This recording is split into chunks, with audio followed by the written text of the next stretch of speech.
பரலோக பிதாவே, நாங்கள் உம்மை துதிக்கிறோம். நேசகுமாரன் இயேசுவின் நாமத்தில் இந்த 11வது மாதத்துக்கு கொடுக்கப்பட்ட வாக்குத்தத்த வசனம் ஏசாயா 43ஆம் அதிகாரம் 19வது வசனத்தில், இதோ நான் புதிய காரியத்தை செய்கிறேன், அது இப்போதே தோன்றும் என்று சொன்னீரே.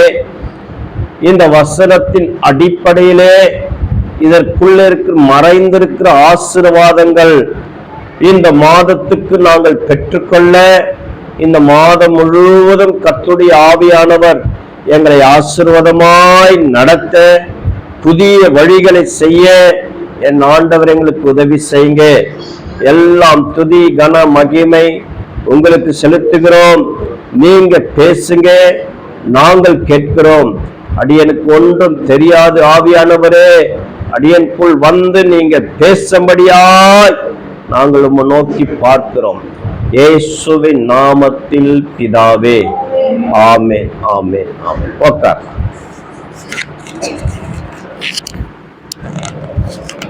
ஆண்டவராகிய இயேசுவின் நாமத்தில் மீண்டுமாய் உங்களை வாழ்த்துகிறேன்.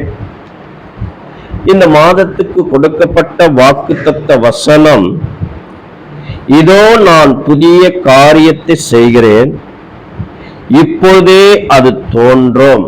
ஒரு ஆமென் சொல்லுங்க. ஹல்லேலூயா. இப்போதே, நாளைக்கல்ல, அடுத்த நாள் அல்ல, அந்த நொடியே.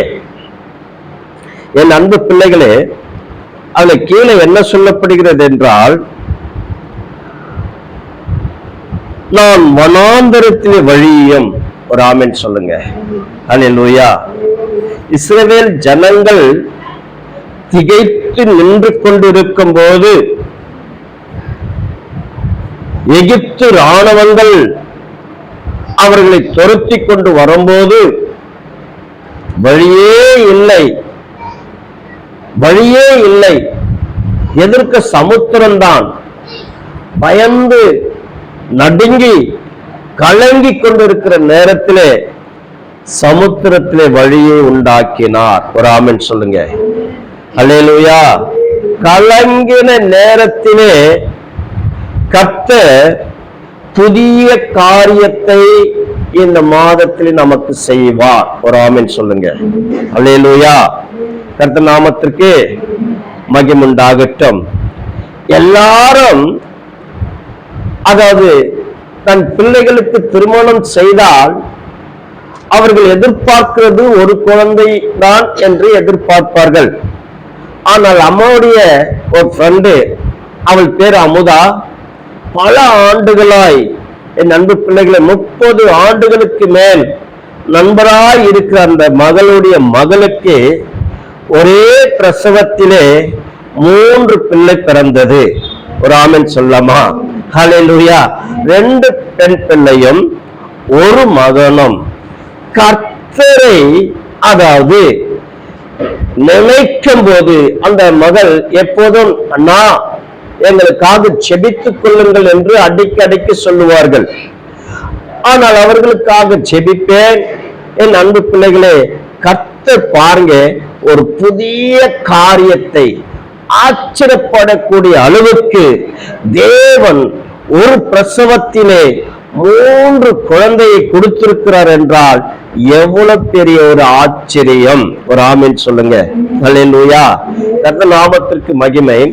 அவாந்தர வெளியிலே வழிகளை உண்டாக்குகிற தேவன், வழியே இல்லை, நான் இதை எப்படி செய்வேன் என்று நினைத்து கொண்டிருக்கும் போது கர்த்தர் பெரிய காரியங்களை செய்கிறவராய் இருக்கிறபடியினால், என் அன்பு பிள்ளைகளே, அந்த வழிக்கு திறப்பார், புதிய காரியத்தையும் செய்வார். ஒரு ஆமென் சொல்லமாம். அல்லேலூயா. கர்த்தர் நாமத்திற்கு மகிமை உண்டாகட்டும். என் அன்பு பிள்ளைகளே, அந்த பெரிய கிராமத்துல அந்த சகோதரி இருக்கிறாங்க. அவருடைய பேர் குமார், அவங்க அண்ணி, அவங்க பேரை மறந்துட்டேன். கவிதா, கர்த்தருக்கு ஸ்தோத்திரம். அவங்களுக்கு 3 பிள்ளைகள். 3 பிள்ளைகள். மூத்த மகளுக்கு திருமணம் செய்ய அவர்கள் கண்ணீரோடு கூட செபித்துக் கொண்டிருப்பார்கள். ஆண்டவருடைய நாமத்துக்கு மகிமைக்கென்று சொல்லுகிறேன், அவர்களுக்கு தனியாக வந்தது அந்த வீடு, இடம், கரண்ட். அந்த பிள்ளைக்கு திருமணம் நடந்தது என்றால் தேவ சமூகத்தில் என்று சொல்லுகிறேன், என் மூலமாய் அம்மா மூலமா தான். ஒரு ஆமென் சொல்லமா? அல்லேலூயா. ஒன்றுத்துக்கும் திருமணம் செய்யக்கூடிய வசதியே இல்லை. அவர்களுக்கு ஜெபித்து ஜெபித்து ஜெபித்து அவர்களுக்கு சில ஆலோசனை சொல்லும் போது கர்த்தர் வழிகளை திறந்து அந்த மூத்த மகளுக்கு நல்ல ஒரு திருமணத்தை பண்ணக்கூடிய வழிகளை, புதிய காரியத்தை கர்த்தர் செய்தார். ஒரு ஆமென் சொல்லமா? அல்லேலூயா. கர்த்தர் நாமத்திற்கு மகிமுண்டாகட்டும். இல்லை என்று ஒரு வார்த்தையும் கிறிஸ்தவர்கள் சொல்லவே கூடாது. தேவ சமூகத்திலே ஆண்டவருடைய பாதத்திலே இல்லை என்று சொல்லும் போது அதற்குரிய வழிகளை கர்த்தர் திறப்பார். புதிய வழியை, புதிய காரியத்தை ஆண்டவர் நமக்கு செய்வார். ஆமென் சொல்லமாம்?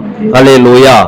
12 வருடமாய் பெரும்பாடுள்ள ஸ்திரீ தன் ஆஸ்திகளை விற்று அவளுக்கு, அதாவது அந்த உதரப்போக்கு ரத்தம் நிற்கவில்லை. அவளுடைய சரீரம் எல்லாம் கரைந்து போய்விட்டது. காரணம், 12 வருஷ காலமாய் அந்த ரத்தம் நிற்காமல் இருந்தால் ஒரு பெண்மணி எப்படி இருப்பார்கள் என்று நீங்க நினைக்க வேண்டும். ஒரு ஆமென் சொல்லுங்க.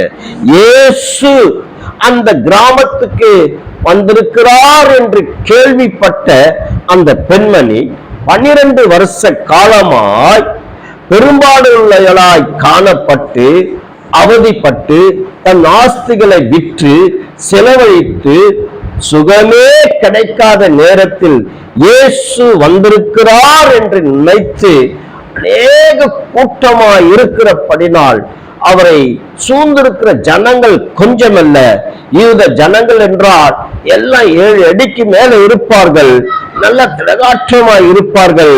இயேசுவை பார்க்க முடியவில்லை, இவ்வளோ பலவீனமாய் இருக்கிறாள், அவள் எப்படி போய் இயேசுவை முன்பாக நிற்கிறது என்று தவித்துக் கொண்டிருக்கும் போது, கலங்கி கொண்டிருக்கும் போது கர்த்தர் அவளுக்கு ஒரு ஆலோசனை சிந்தையில வந்து அவள் என்ன பண்ணாள்?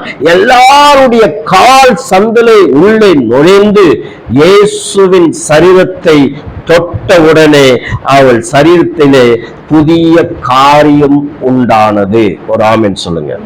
அல்லேலூயா, அல்லேலூயா. என் அன்பு பிள்ளைகள், 1000 ஜனங்கள் இயேசுவை சூழ்ந்து கொண்டிருக்கும் போது இவள் போய் ஆண்டவருடைய வஸ்திரத்தை தொட்டவுடனே அவர் கேட்கிறார், என்னிலிருந்து வல்லமை புறப்பட்டு போனது, என்னை யார் தொட்டது என்று கேட்டார். ஒரு ஆமென் சொல்லுங்க. எல்லா ஜனங்களும் சூழ்ந்து கொண்டிருக்கிறார்கள், அநேகர் அவரை தொட்டு பேசிக் கொண்டிருக்கிறார்கள், வேதிஸ்தர்களா வந்து நிற்கிறார்கள். இவ்வளோ ஜனம் இருக்கும் போது என்னை யார் தொட்டது என்று கேட்டாரே என்று அநேக ஜனங்கள் திகைத்து அங்கே நிற்கும் போது இவள் வந்து ஆண்டவருடைய சமூகத்திலே நிற்கிறாள். ஒரு ஆமென் சொல்லுங்க. அல்லேலூயா. உன் விசுவாசம் உன்னை ரட்சித்தது. இன்றைக்கு என் அன்பு பிள்ளைகளே, இந்த மாதம் முழுவதும் கர்த்தர் உங்களுக்கு ஒரு புதிய காரியத்தை செய்வார். அது இப்போதே தோன்றும். எதை குறித்தும் கலங்க வேண்டாம். அது அவந்தர வெளியா இருக்கட்டும், அந்த வழியை உருவாக்குவார். என் அன்பு பிள்ளைகளே, அது வனாந்தரமாய் காணப்படட்டும், அந்த நீரூற்றுகளை உருவாக்குவார். சந்தேகப்படக்கூடாது. விசுவாசத்தோடு கூட தேவ சமூகத்திலே ஜெபிக்கும் போது கர்த்தர் புதிய காரியத்தை நம்ம குடும்பத்தில் செய்வார். ஒரு ஆமென் சொல்லுங்க. அல்லேலூயா. கர்த்தர் நாமத்திற்கு மகிமுண்டாகட்டும். பிள்ளைகள் வைத்துக் கொண்டிருக்கிறவர்களாம் கலங்கவே கலங்காதீங்க. அந்த நாட்கள் வர வரைக்கும் ஜெபித்துக் கொண்டிருங்க. திடீரென்று ஆசீர்வாதம் வரும், திடீரென்று வரங்கள் வரும், திடீரென்று ஒரு ஆமென் சொல்லுங்க, குடும்பமாய் ஆவார்கள். இதுதான் கர்த்தருடைய ஆசீர்வாதம். புதிய காரியத்தை ஆண்டவர் செய்வார். அல்லேலூயா. கர்த்தர் நாமத்திற்கு மகிமையுண்டாகட்டும்.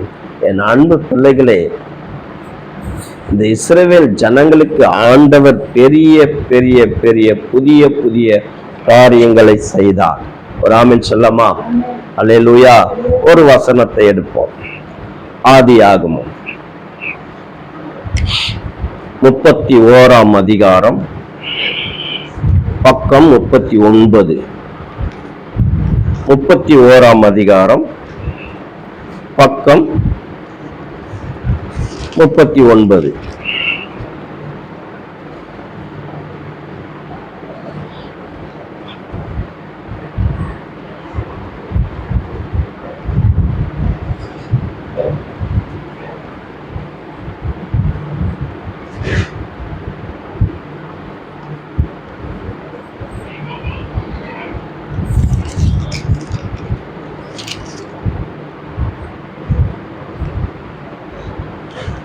வாசிக்கலாம் 13வது வசனத்தை. நீ தூணுக்கு அபிஷேகம் செய்து எனக்கு ஒரு பொருத்தனையை பண்ணின பெத்தேலிலே உனக்கு தரிசனமான தேவன் நானே. இப்போது நீ எழுந்து இந்த தேசத்தை விட்டு புறப்பட்டு உன் இனத்தாய் இருக்கிற தேசத்திற்கு திரும்பி போய் என்று சொன்னார் என்றான். யாருகிட்ட சொல்றாரு? யாக்கோப்பு 2 மனைவிகளோடு, ராகேலோடும் லேயாளோடும் கூட சொல்லுகிறார். நன்றாக கவனிக்கணும். ராகேல் மேல் ரொம்ப அன்பாய் இருந்தபடினால் அவளுக்கு 7 வருடம் அவளுக்காக வேலை செய்தார். வேலை செய்து முடித்த பிறகு அந்த லாபான் சொன்ன வண்ணமாய் ராகேலை கொடுக்காதபடி லேயாளை கொடுத்தார்.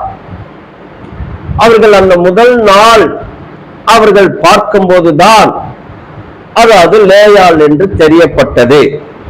உடனே யாக்கோப்புக்கு கோபம் வந்து 7 வருட காலமாய் ராகேலுக்காக நான் வேலை செய்தனே, இப்போது எதற்காக லேயாளை கொடுத்தாய் என்று கேட்டார். அப்போது என் அன்பு பிள்ளைகளே, லாபான் மீண்டும் 7 வருஷம் நீ வேலை செய், அப்போது ராகேலையும் உனக்கு மனைவியாக கொடுக்கிறேன் என்று சொன்னார். மறுபடியும் 7 வருடம் அவர் வேலை செய்தார். வேலை செய்து அதற்கு அப்புறம் 2 மனைவிக்கு ஒவ்வொரு வேலைக்காரியை கொடுத்து அந்த வேலைக்காரிகளும் தனக்கு மனைவியாகி கொண்டார். என் அன்பு பிள்ளைகளே, அதற்கப்புறம் 20 வருடங்களுக்கு மேல் வேலை செய்து அவர் தன்னை குறித்தும் தன் மனைவிகளை குறித்தும் தன் பிள்ளைகளுடைய எதிர்காலத்தை குறித்தும் நினைக்காதபடினால் ஆண்டவரே வந்து இந்த யாக்கோப்புக்கு ஒரு பெரிய காரியத்தை செய்கிறார். ஒரு ஆமென் சொல்லுங்க. இதோ நான் புதிய காரியத்தை செய்கிறேன் என்று சொன்னார் அல்லவா? என் அன்பு பிள்ளைகளே, எதை நினைத்தும் அவர் அதாவது அந்த இடத்திலே யாக்கோப் இருக்கும் போது ஆண்டவரே தரிசனமானார். ஒரு ஆமென் சொல்லுங்க. எதற்கு தரிசனமானார் என்றால் 20 வருடங்களுக்கு மேல் வேலை செய்த பிறகு அவருக்கு சம்பளம் இல்லை, சம்பளம் இருக்கிறது. 10 முறை அவருக்கு சம்பளம் மாறி இருக்கிறது. ஒன்னு திருடு போனாலும் சரி, ஒன்னு செத்து போனாலும் சரி, அதற்கெல்லாம் அந்த சம்பளத்திலே பிடித்து விடுவார். இப்படியா இருக்கும் போது குடும்பம் பெரிதாகிவிட்டதுனாலே லாபானுக்கும் யாக்கோப்புக்கும் ஒரு சின்ன பிரச்சனைகள் வந்து அவருக்கு சம்பளம் எப்படி வருகிறது என்றால், இப்படிப்பட்ட குட்டிகள் போட்டால் அது எனக்கு, வேறு விதமான கலர் குட்டிகள் போட்டால் அது உனக்கு என்று ஒரு தீர்மானம் எடுத்தார்கள். அப்பொழுதுதான் தீர்மானம் எடுத்த பிறகு யாக்கோப்புக்கு சொன்ன வண்ணமாய் அவருக்கு அப்படிப்பட்ட கருப்புள்ள குட்டிகள் போட்டுக்கொண்டே இருந்தது. லாபானுடைய முகம் மாறிவிட்டது. ஒரு ஆமென் சொல்லுங்க. ஹல்லேலூயா. கர்த்தர் நாமத்திற்கு மகிமை. பாருங்க 1வது வசனம் என்ன சொல்லப்படுகிறது. பின்பு லாபானுடைய குமாரர் எங்கள் தகப்பனுக்கு உண்டானவைகள் யாவையும் யாக்கோப்பு எடுத்துக்கொண்டான் என்று எங்கள் தகப்பனுடைய பொருளினாலே இந்த செல்வத்தை எல்லாம் அடைந்தான் என்றும் சொன்ன வார்த்தைகள் யாக்கோப்பு கேட்டான். லாபானின் முகத்தை யாக்கோப்பு பார்த்த போது அது நேற்று முந்தின நாள் இருந்தது போல இராமல் வேறுபட்டிருக்க கண்டேன் என்று சொன்னான். யார்கிட்ட சொன்னார்? தன் மனைவி கூட.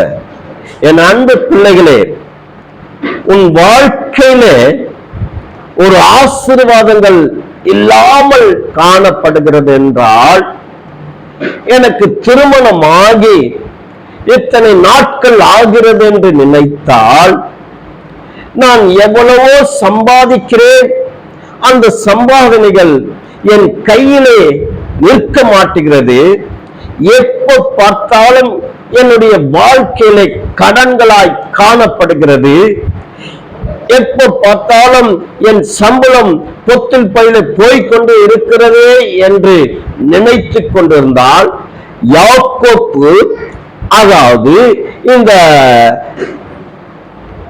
யாக்கோப்புடைய தகப்பன் ஈசாக்கு ஆசீர்வதித்து அனுப்புகிலே வர வழியிலே அவர் படுத்துக் கொண்டிருக்கும் போது கர்த்தர் தரிசனமானார். ஒரு ஆமென் சொல்லுங்க. அந்த தரிசனமானதுக்குத்தான் இவ்வளவு காரியங்கள் நடக்கிறது. அல்லேலூயா. கர்த்தர் நாமத்திற்கு மகிமை. தேவன் நானே இப்போது நீ எழுந்து இந்த தேசத்தை விட்டு புறப்பட்டு உன் இனத்தா இருக்கிற தேசத்துக்கு திரும்பி போய் என்று சொன்னார் என்றான்.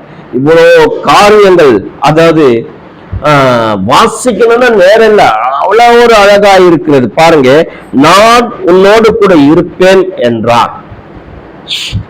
யாக்கோப்போடு கர்த்தர் சொல்லுகிறார். ஆனாலும் என் தகப்பனுடைய தேவன் என்னோட கூட இருக்கிறார் சொல்லுகிறார். ஆனாலும் அவன் எனக்கு தீங்கு செய்ய தேவன் அவனுக்கு இடம் கொடுக்கவில்லை. இந்த லாபான் யாக்கோப்புக்கு ஒரு நாளும் அதாவது இடம் கொடுக்கவே இல்லை தீங்கு செய்ய. கர்த்தர் யாக்கோப்பை ஆசீர்வதித்துக் கொண்டே வந்தார். இவ்வளவு பிரச்சனைகள் இந்த தகப்பன்மார் செய்யும் போது நான் என்ன பண்ணுகிறது? என் மனைவிகள் நீங்க, என் பிள்ளைகள் நீங்க, நான் சொல்றேன் என் தேசத்துக்கு போகலாம் என்று சொன்னார். ஒரு ஆமென் சொல்லமா? அதுக்கப்புறம் அந்த ராகேலும் லேயாலும் என்ன சொல்றாங்க? 14வது வசனத்தை வாசிங்கள, நன்றாக கவனிக்கணும். அதற்கு ராகேலும் லேயாலும், எங்கள் தகப்பன் வீட்டில் இனி எங்களுக்கு பங்கும் சுதந்திரம் உண்டோ? அவரால் நாங்கள் அந்நியராய் எண்ணப்படவில்லையா? அவர் எங்களை விற்று எங்கள் பணத்தையும் வாயிலே போட்டுக் கொண்டார். ஒரு ஆமென் சொல்லுங்க. அல்லேலூயா. கர்த்தர் நாமத்திற்கு மகிமுண்டாது. தகப்பன் செய்த காரியங்கள் தன் பிள்ளைகள் நினைக்கும் போது மகள்கள் இப்படியாய் எங்களுடைய பணத்தை எடுத்துக்கொண்டார் என்று சொல்லுகிறாள். அல்லேலூயா. என் அன்பு பிள்ளைகளே, முன்னேற்றங்கள் இல்லையே என்று கலங்கிக் கொண்டிருந்த அந்த யாக்கோப்பு 4 மனைவி பிள்ளைகள் அவர்களுக்கு இருக்கும்போது எப்படி என்னுடைய வாழ்க்கையை நான் முன்னேற்றத்துக்கு வர வேண்டும் என்று நினைக்கும் போது ஒரு ஆமென் சொல்லமா? அல்லேலூயா. கர்த்தர் நாமத்திற்கு மகிமுண்டாகட்டும். எங்க அம்மா மாதிரி கொடுமுள்ள தாய் யாரும் இருக்க முடியாது. கடைசி காலத்துல நல்ல தாயா ஆயிட்டாங்க. எனக்கு அம்மாக்கும் திருமணம் நடந்த காலத்திலே ஒரு தட்டுல தான் சோறு போட்டு கொடுப்பாங்க. அந்த ஒரு தட்டுல சோறு போட்டு கொடுக்கறத நான் கொஞ்சமா தான் சாப்பிடுவேன், அம்மாக்கு முக்காவாசி வச்சிருவேன். அப்ப நான் நினைத்திருப்பேன்லவா, என்னப்பா எனக்குன்னு ஒரு குடும்பம் வந்துருச்சு, எனக்கு வீடு இல்லையே, நான் எப்படி என்று கண்டிப்பா தேவ சமூகத்துல அன்றைக்கு சொல்லியிருப்பேன். இன்றைக்கு ஞாபகம் இல்லை. அதுக்கப்புறம் அந்த வேலை செஞ்சிருந்த காலத்திலே ஆண்டவர் ஊழியத்துக்கு அழைச்சிட்டாரு. ஊழியத்துக்கு அழைச்ச பிறகு 2000 ரெட்டில்ஸ் பகுதியில் ஊழியம் செய்தேன். சபையை கட்டணை இடிச்சிட்டாங்க. 2003 இந்த இடத்துக்கு வந்தேன். ஆமென் சொல்லுங்க. அல்லேலூயா. என்ன இருந்தாலும் அந்த சொந்த வீடா இருக்கட்டும் எதுவா இருக்கட்டும் சொல்லி உதறி விட்டு தான் கடைசியில அந்த கிரி விட்டு எதிர்க்கோ சபையை கட்டி அதிலே பின்னாலே கொஞ்சம் இடம் உள்ளே நான் அம்மா அந்த நாளிலே ஒரு ஆமென் சொல்லமா 25 ஆண்டுகளுக்கு முன்பாக நடந்த சம்பவத்தை சொல்லுகிறேன். நான் எப்படி நினைச்சிருப்பேன், சபையிலே படுத்துக்கிறேனப்பா, சபையிலே சாப்பாடு செய்கிறேனப்பா, என் வாழ்க்கை என்னப்பா இப்படி இருக்கிறது, என் 2 பிள்ளைகள் இருக்கிறார்களே, என் பிள்ளைகளுக்கு ஒரு வளர்ச்சி ஒரு வீடு தேவையில்லையா என்று எவ்வளவு கதறியிருப்பேன் தெய்வ சமூகத்துல. ஆண்டவர் நாள்பட கர்த்தர் வழிகளை திறந்தார். ஒரு ஆமென் சொல்லுங்க, ஒரு ஆமென் சொல்லுங்க. அல்லேலூயா, அல்லேலூயா. எந்த அளவுக்கு பெரிய வீட்டுல இருக்க வேண்டுமோ அந்த அளவுக்கு ஆண்டவர் பெரிய வீடுல வைத்துட்டார். ஆமென் சொல்லுங்க. அந்த சபையை விட்டு கொஞ்சம் வெளியே வரும்போது வாடகை எவ்வளவு அப்போ 800 ரூபாய், 500 ரூபாய். அதுக்கப்புறம் தான் இன்னொரு வீடு மேல போக சொல்ல 800 ரூபாய் ஆச்சு. 800 ரூபாய். என் அன்பு பிள்ளைகளே, ஆண்டவருடைய பாதத்திலே அமர்ந்து விட்டால் இதோ நான் புதிய காரியத்தை செய்வேன் என்று சொல்லுகிறார். ஒரு ஆமென் சொல்லுங்க. அல்லேலூயா. கர்த்தர் நாமத்திற்கு மகிமை. என் அன்பு பிள்ளைகளே, இந்த யாக்கோப்பு தன் மாமனார் வீட்டிலே ஒரு முன்னேற்றம் இல்லாமல் இருக்கும்போது கர்த்தருடைய ஆவியானவரே சொப்பனத்தில் வந்து பேசுகிறார், ஞாபகப்படுத்துகிறார். எப்படி ஞாபகப்படுத்துகிறார்? இது யாரிடத்துல சொல்லுகிறார் என்றால் தன் மனைவி கிட்ட, நீ தூணுக்கு அபிஷேகம் செய்து எனக்கு ஒரு பொருத்தனை பண்ணின பெத்தேலிலே உனக்கு தரிசனமான தேவன் நானே. ஒரு ஆமென் சொல்லுங்க. ஆண்டவரே முன் வந்து யாக்கோப்புக்கு புதிய வழிகளை கட்ட திறக்கிறார். வாழ்க்கைக்கு தேவையான புதிய காரியத்தை செய்கிறார். இன்றைக்கு உங்களுக்கும் எனக்கும் எந்த சூழ்நிலை காணப்பட்டாலும் கர்த்தர் புதிய காரியத்தை இந்த 11வது மாசத்திலே கர்த்தர் நிச்சயம் செய்வார். ஒரு ஆமென் சொல்லுங்க. அல்லேலூயா. என் அன்பு பிள்ளைகளே, பயப்படாதீங்க, கலங்கி நிற்காதீங்க. ஒருவேளை நீங்க துதிச்சிட்டு அந்த சூழ்நிலையில அப்படியே துக்கமாய் காணப்பட்டு இருந்தாலும் நீங்க துதித்த துதிகளுக்கும் ஜெபித்த ஜபத்துக்கும் விண்ணப்பம் செய்த காரியத்துக்கும் அது தேவனுடைய சன்னிதானத்துக்கு போய் ஒரு நாள் தேவனே வந்து உங்களோட கூட பேசி உங்களுக்கு புதிய வழிகளை திறந்து புதிய காரியத்தை கர்த்தர் உங்களுக்கு செய்வார். ஒரு ஆமென் சொல்லுங்க. அல்லேலூயா. கர்த்தர் நாமத்திற்கு மகிமையுண்டாகும். என் அன்பு பிள்ளைகளே, எல்லாரும் கல்லெடுத்து சாகடிக்க வேண்டும் என்று தீர்மானம் செய்த விபச்சாரக்காரியே, அந்த இடத்துல இயேசுவை கூப்பிட்டு நீதியை செய்யும்படியாய் அந்த ஜனங்கள், யூத ஜனங்கள் வந்தார்கள். எல்லாருடைய கையிலும் கல் இருக்கிறது.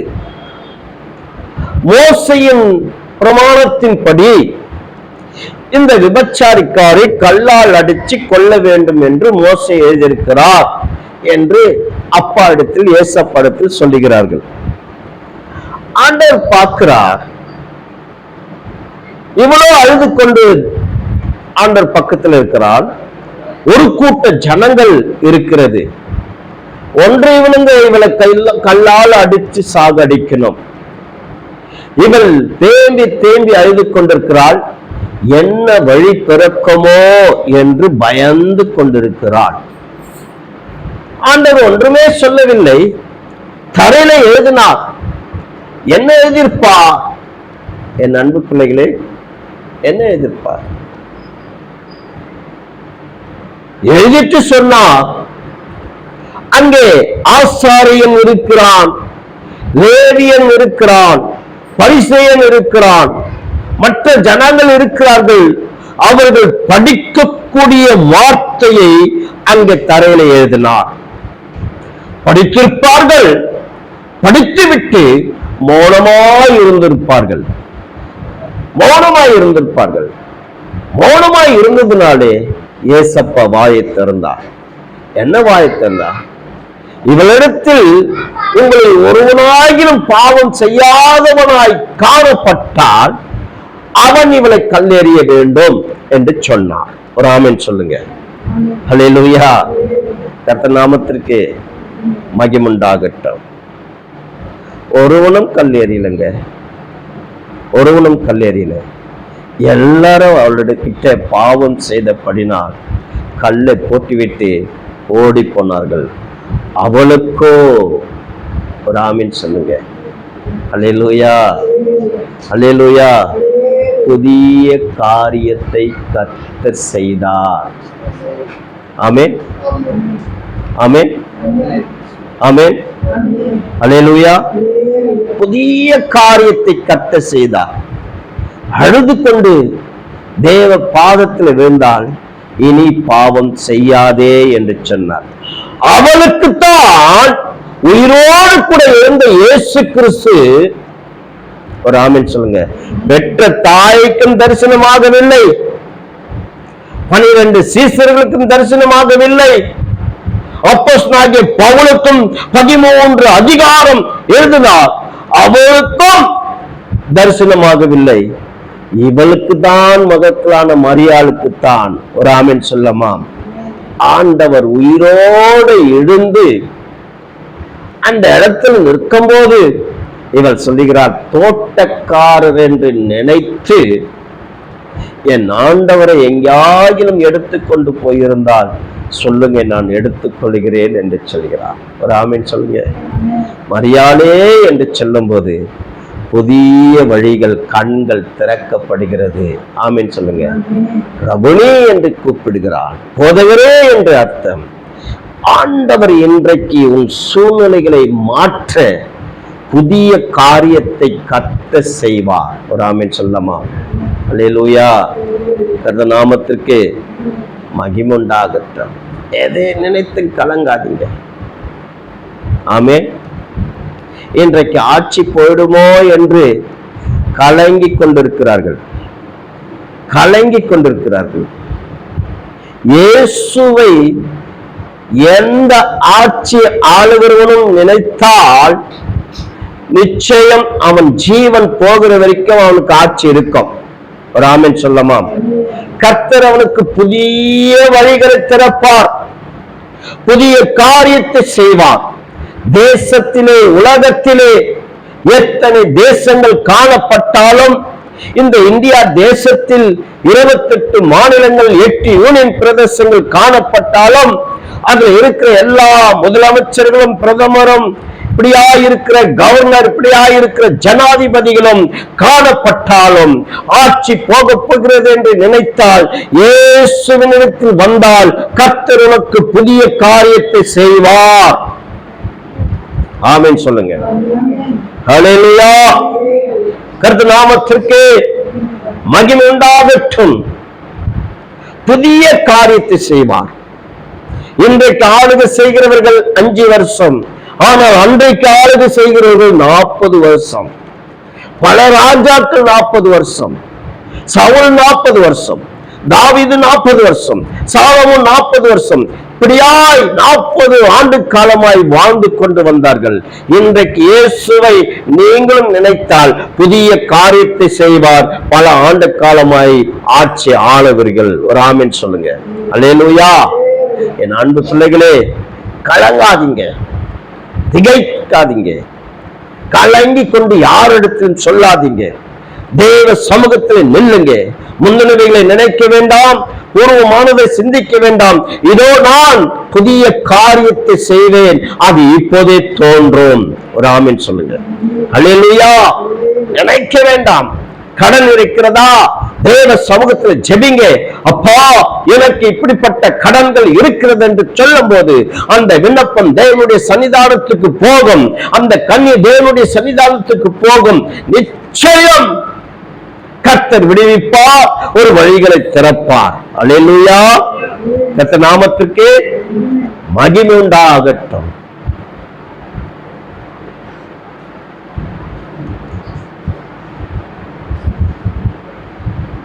என் அன்பு பிள்ளைகளே, இன்றைக்கு இந்த மாசத்துக்கு முழுவதும் கர்த்தர் புதிய புதிய காரியத்தை செய்ய போகிறார். விசுவாசிக்கிறீங்களா? விசுவாசிக்கிறீங்களா? ஹல்லேலூயா. கண்டிப்பா நடக்கும். பெரிய காரியங்கள் செய்வார். இன்னும் நிறைய எடுத்திருக்கிற சமரிய ஸ்திரியை குறித்து ஆச்சரியப்படுகிறார். அவர் தீர்க்கதரிசி என்று சொல்லுகிறார். ஆமென் சொல்லுங்க. தீர்க்கதரிசி என்று சொல்லுகிறார். வெளியே உள்ள ஓடிப்போய், ஊருக்குள்ள ஓடிப்போய் வந்து பாருங்களேன், மேசியா வருவார் என்று சொன்னார்களே, அவர் மேசியாதானா என்று பாருங்கள் என்று சொல்லுகிறார். என்னுடைய வாழ்க்கையில் நடந்த காரியத்தை அவர் சொன்னார் தீர்க்கதரிசியுமாய் என்று சொன்னார். கர்த்தர் அவருக்கு புதிய காரியத்தை செய்தார். ஒரு ஆமென் சொல்லுங்க. இப்படிப்பட்ட ஜனங்கள் தான், ஒரு ஆமென் சொல்லுங்க, முதன்மையான ஜனங்கள். 1,44,000 பேர்கள் இருப்பார்கள். அல்லேலூயா. ஆமென், ஆமென், அல்லேலூயா. 1ஆம் நூற்றாண்டிலே முடிந்து விட்டது. 1ஆம் நூற்றாண்டிலே 1,44,000 பேர் அவர்களுக்கு புதிய காரியத்தை ஆண்டவர் செய்து விட்டார். அதுல யாரும் நுழைய முடியாது. இன்றைக்கு இருக்கிற கிறிஸ்தவர்கள், இன்றைக்கு இருக்கிறது இயேசு கிறிஸ்து பிறந்த இன்றைக்கு, அதாவது இயேசு கிறிஸ்து பிறந்த எருசலேமில் இருக்கிற யூத கிறிஸ்தவர்களால கூட இன்றைக்கு முடியாது. எத்தியோப்பியா தேசத்திலே உடன்படிக்கை பெட்டி காணப்படுகிறது என்றால் அங்கு இருக்கிற யூத கிறிஸ்தவர்களால கூட அந்த 1,44,000 பேரிலே இருக்க முடியாது. காரணம், ஏற்கனவே ஆண்டவர் தீர்மானித்து முதன்மையாக 1,44,000 பேர்களுக்கு கர்த்தர் புதிய காரியத்தை செய்து விட்டார். ஒரு ஆமென் சொல்லுங்க. அல்லேலூயா. அதுல அதிகமாய் காணப்படுகிற பாவம் செய்தவர்கள் தான் நீதிமானாய் மாறிவிட்டார்கள். ஒரு ஆமென் சொல்லுங்க. அல்லேலூயா. இன்றைக்கு என் அன்பு பிள்ளைகளே, கர்த்தர் உங்களுக்கு புதிய காரியத்தை செய்ய போகிறார். யாக்கோப்புக்கு தரிசனமான தேவனாகிய கர்த்தர் உங்களோடு கூட இருக்கிறார். ஆபிரகாமின் தேவன், ஈசாக்கின் தேவன், யாக்கோப் இஸ்ரவேலின் தேவனாகிய கர்த்தர் இயேசு உங்களோடு கூட இருக்கிறார். உங்களை வழிநடத்துவார், உங்கள் தேவைகளை சந்திப்பார், உங்கள் வருமானத்தை ஆசீர்வதிப்பார், நல்ல கொள்மையான பதார்த்தங்களை கொடுப்பார். உன் குடும்பத்திலே அப்பம், தண்ணீர், மாப்பேசுகிற பானை, எண்ணெய் கலச தொட்டி பொங்கி எழும்போம். ஆசீர்வதிக்கப்படுவீர்கள். உங்க பிள்ளைகளுடைய எதிர்காலத்துக்கு கர்த்தர் புதிய காரியத்தை செய்வார், புதிய வழிகளை திறப்பார். சந்தேகப்பட வேண்டாம். ஜெபத்தோடும் விண்ணப்பத்தோடும் தேவனுக்கு தெரியப்படுத்தும் போது உன் வாழ்க்கையிலே கர்த்தர் புதிய காரியத்தை செய்வார். ஒரு ஆமென் சொல்லுங்க. ஹல்லேலூயா. சரீரத்தில் பலவீனமாய் இருக்கிறீர்களா? தேவ சமூகத்தில் எடுத்து சொல்லுங்க. பெரும்பாடு உள்ள ஸ்திரீ இயேசுவை எப்படி நம்பி வந்தார்களோ, அவருடைய வஸ்திரத்தை தொட்டார்களோ, கர்த்தர் அவர்களுக்கு புதிய காரியத்தை செய்தது போல உங்கள் சரீரத்தில் இருக்கிற பலவீனங்களுக்கு தேவன் புதிய காரியத்தை செய்வார். புதிய பலனை உன் உச்சம் தலையிலிருந்து உள்ளம் கால் வரையிலும் இறங்கும். ஆமென் சொல்லுங்க. அல்லேலூயா. கர்த்தர் நாமத்திற்கு மகிமை உண்டாகட்டும். ஆண்டவருக்கு கீழ்ப்படியாமல் போனால் ஆதாம் ஏவாள், என் அன்பு பிள்ளைகளே, தேவனுக்கு கீழ்ப்படுகிற வரைக்கும் உள்ள ஆசீர்வாதமாய் இருந்தார்கள். தேவன் எதை சாப்பிடக்கூடாது என்று சொன்னாரோ அந்த மகிமை அன்றைக்கே போய்விட்டது. ஆபிரகாம் தான் இருக்கிற எல்லா மிருகங்களுக்கும் பேரிட்டான். என்றைக்கு ஏதேன் தோட்டத்திலிருந்து வெளியே வந்தானோ அதே மிருகங்கள் அவனுக்கு விரோதமாய் மாறிவிட்டது. ஆமென் சொல்லுங்க. ஹல்லேலூயா. பக்கத்திலேயே வந்து சிங்கம் அவன் கூட இருந்திருக்கும், பக்கத்திலேயே புலி இருந்திருக்கும், சிறுத்தை இருந்திருக்கும். ஏதேன் தோட்டத்தை விட்டு வெளியே வரும்போது ஒரு ஆமென் சொல்லுங்க, அந்த சிங்கமே அவனுக்கு விரோதமாய் மாறிவிட்டது. ஒரு ஆமென் சொல்லுங்க. ஹல்லேலூயா, ஹல்லேலூயா. கர்த்தர் நாமத்துக்கு மகிமை. என் அன்பு பிள்ளைகளை, தேவனோடு கூட இணைந்திருந்து ஒவ்வொரு நாளும் புதிய காரியத்துடைய ஆசீர்வாதங்களை பெற்றுக்கொள்ளுங்க. கர்த்தர் உங்களை ஆசீர்வதிப்பார். கர்த்தர் இந்த மாசத்துல உங்களுக்கு பெரிய காரியங்கள் செய்வார். ஆமென். அல்லேலூயா. கர்த்தர் இந்த வார்த்தைகளை ஆசீர்வதிப்பாராக. ஆமென், ஆமென், ஆமென்.